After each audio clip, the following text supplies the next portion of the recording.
Hey everyone, welcome back to our channel. Today, we're diving into a quick and essential tutorial: how to change your email on Amazon Prime Video in 2025. Whether you're switching emails for better security, a new job, or just to keep things updated, this step-by-step guide will make it easy and hassle-free. Let's get started. First, ensure you're logged into your Amazon account. Open your web browser or the Amazon app, go to Amazon.com, and sign in with your current credentials. This is crucial because email changes are tied to your main Amazon account. Once you're in, click on Account and Lists in the top right corner of the page. From the drop-down menu, select Your Account to access your settings.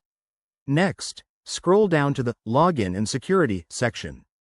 This is where all your account details, including your email, are managed. Look for the option that says Edit next to your current email address and click it.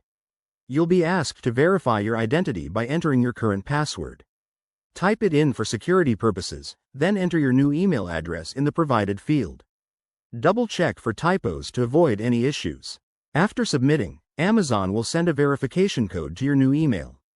Check your inbox and spam folder if needed.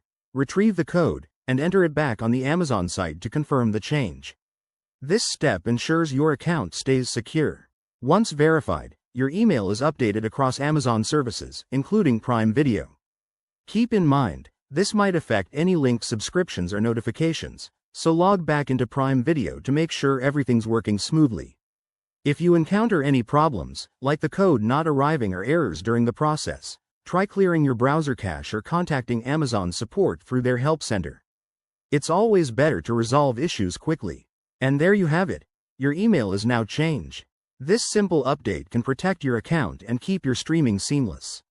If you found this helpful, hit that like button, subscribe for more tech tips, and let us know in the comments if you have any questions. Thanks for watching, and see you in the next video.